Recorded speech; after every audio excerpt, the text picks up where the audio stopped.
Works in diverse media from literature to film form the genre known as biography. An authorized biography is written with the permission, cooperation, and at times participation of a subject or a subject's heirs. An autobiography is written by the person themselves, sometimes with the assistance of a collaborator or ghostwriter. Autobiographical works can take many forms, from the intimate writings made during life that were not necessarily intended for publication, including letters, diaries, journals, memoirs, and reminiscences, to a formal book-length autobiography. Formal autobiographies offer a special kind of biographical truth, a life reshaped by recollection. And that is where we are left by the generally accepted wisdom on the subject. But I have a bit more to add. The art of biography is as ancient as the cave dwellers from prehistoric times who felt compelled to record their lives upon stone walls and caverns. People have always had a keen interest in the lives of others, which, throughout time, has crafted the often controversial but always intriguing art of biography and autobiography.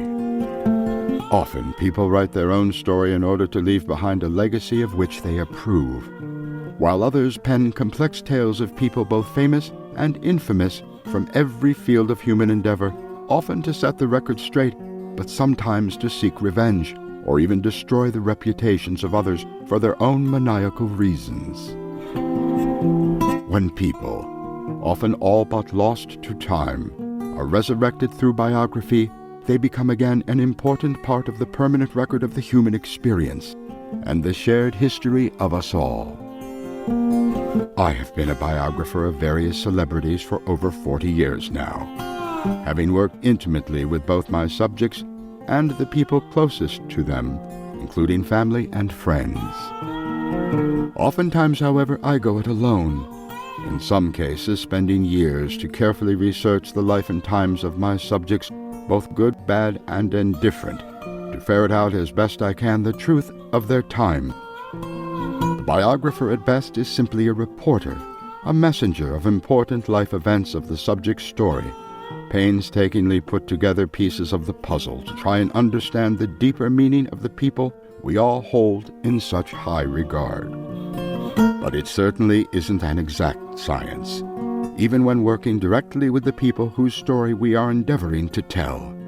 There is often pushback, blowback, outcry, and even attempts to deny the work of the biographer by members of the public, fans, and even occasionally the famous folk themselves, as they either change their minds about what they have told you, or perhaps thought better of having their story blasted all over the front pages, unending media scrum, and bookstores of the world. In these cautious, woke times, biographers walk a fine line between great accolades and even blasphemy, making their way through the minefield of cancel culture and 24-hour media saturation. This is no longer, and perhaps has never been, a profession for the faint of heart, as there are a lot of crazy people out there willing to do most anything to protect the illusions they harbor about the people they purportedly worship. When I started in the game back in 1984, things were much more clear-cut and certainly safer. There was no World Wide Web, global media, or instant and visible speed-of-light communication. We did interviews with our subjects and the people in their orbit. We went through library archives, worked with editors, publishers, and attorneys to get the story straight. But we did so at our own pace and peril.